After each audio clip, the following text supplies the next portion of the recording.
Shalom Bapak Ibu Saudara sekalian yang dikasihi Tuhan, apa kabar? Semoga Bapak, Ibu, dan Saudara sekalian selalu dalam keadaan sehat dan dalam perlindungan Tuhan kita, Yesus Kristus. Bapak Ibu, sudahkah mengucap syukur hari ini? Saya punya suatu kisah. Ada seorang pria yang sedang mengantri di kasir untuk membayar biaya perawatan anaknya yang sedang dirawat di rumah sakit. Ketika dia menerima tagihan yang diberikan oleh kasir itu, sesaat kemudian dia menangis. Lalu si kasir bertanya, "Ada masalah apa, Pak?"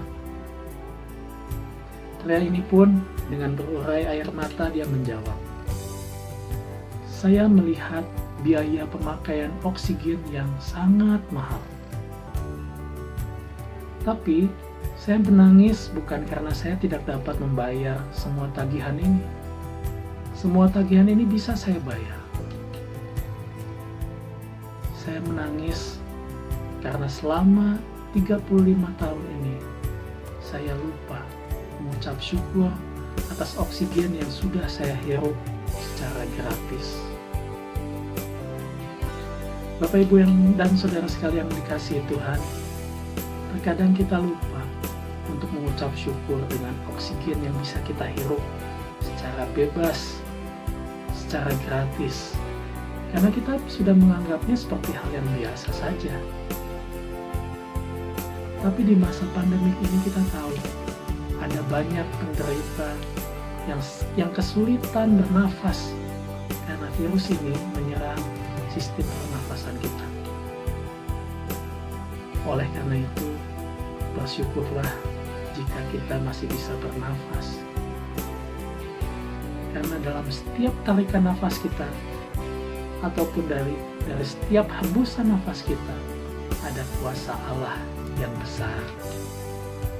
Dalam 1 Tesalonika 5 ayat 18 dikatakan, "Mengucap syukurlah dalam segala hal, sebab itulah yang dikehendaki Allah dalam Kristus Yesus bagi kamu." Firman Tuhan hari ini mengajak kita untuk mengucap syukur kepada Allah dalam segala hal. Dalam waktu enak atau enggak enak, dalam waktu sehat atau sakit, waktu kita banyak order atau enggak ada order sedikit pun, dalam waktu kita mendapatkan gaji full atau dalam waktu kita hanya mendapatkan setengahnya saja. Dalam kondisi apapun, kita wajib mengucap syukur kepada Allah. Karena Allah sudah memberikan segala-galanya bagi kita.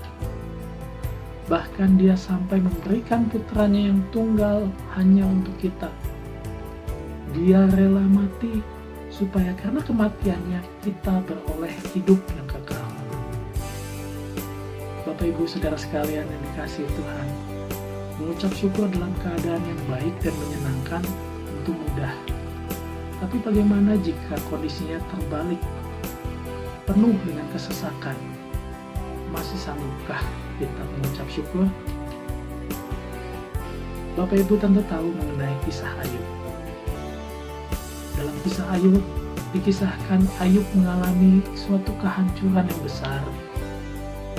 Bisnisnya hancur, ternak anaknya juga mati. Tapi dalam hal kesesakannya, Ayub mampu berkata, "Apakah kita mau menerima yang baik dari Allah, tapi tidak mau menerima yang buruk?" Mari kita belajar dari Ayub, yang meski harus mengalami ujian berat, masih bisa menyikapinya dengan cara yang positif. Dia punya pikiran yang positif.